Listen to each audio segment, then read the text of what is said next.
Oral ক্যান্সারের সচেতনতার জন্য কি কি উদ্যোগ স্যার গ্রহণ করা হয়ে থাকে?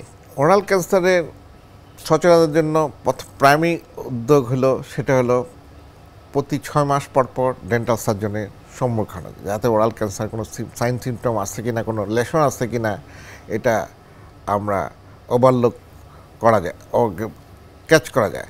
আর সেকেন্ড মনে ব্যক্তিগতভাবে তাকে যাতে আমাদের মুখে কোনো শার্প কিছু থাকলে, শার্প মানে ভাঙ্গা দাঁত, ডেঞ্জার, এগুলো থাকলে এগুলো যেন না থাকে, বা এগুলো স্মুথ করতে হবে বা পরিষ্কার। আর প্রথমে তো আমি বলছি যে স্মোকলেস টোবাকো, স্মোকিং, এই দুটা থেকে আমাদের দূরে থাকতে হবে, যার জন্য আমাদের যে হ্যাবিট, যেটা আমরা পান সুপারি যে খাই বা ধূমপান করি, এগুলোর থেকে সচেতন থাকে।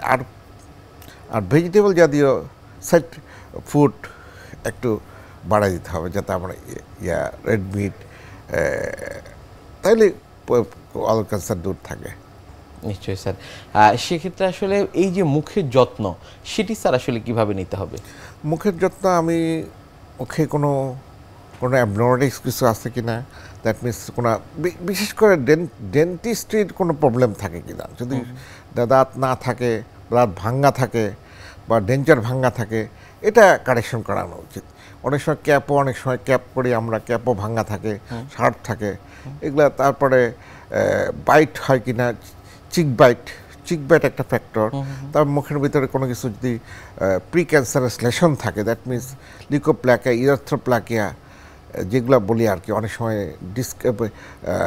নর্মাল স্মুথ যে চিকের কালারটা থাকে, ইন্ডিয়ান মিকাস মেমব্রেন, এটা যদি কালার অ্যাবনর্মাল হয়, এটা লাইকেন প্লানাস বলে, বা লিউকোপ্লাকিয়া বা এসব কোনো কাজ থাকলে, যদি লেশন চেঞ্জ থাকে, তখন ইমিডিয়েটলি ডাক্তারের সাথে সম্পূর্ণ এটা কারেকশন করা উচিত।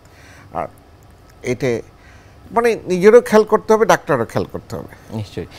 সেক্ষেত্রে স্যার অনেকের মুখে আমরা দেখি যে মাঝে মাঝে ছোট ছোট আলসার হয়ে থাকে, সেটিকেও কি স্যার আসলে এই ক্যান্সারের কোনো লক্ষণ উপসর্গ হিসেবে? ডেফিনেটলি। আলসারটা যদি পেইনলেস হয়, পেইনলেস হলে, এবং এটা যদি 3 সপ্তাহ পর্যন্ত, আপ টু 3 সপ্তাহ পর্যন্ত থাকে, তাহলে এটা অ্যালার্টনেস গ্রো করে। দ্যাট মিনস এটা বায়োপসি করে প্রমাণ করতে হবে যেটা ক্যান্সারের দিকে যাচ্ছে কিনা। আর সোয়েলিং যদি থাকে মুখের মধ্যে, এটাও একটা খেয়াল করতে। অনেক সময় সোয়েলিং, সেলিভারি গ্ল্যান্ড যেটা বলে আর কি, সেলিভারি গ্ল্যান্ডের টিস্যু থেকে অনেক সময় তালুতে সোয়েলিং থাকে, গালে বা প্যালেটে, এটা ওরাল ক্যান্সারের একটা কাজ। নিশ্চয়ই স্যার।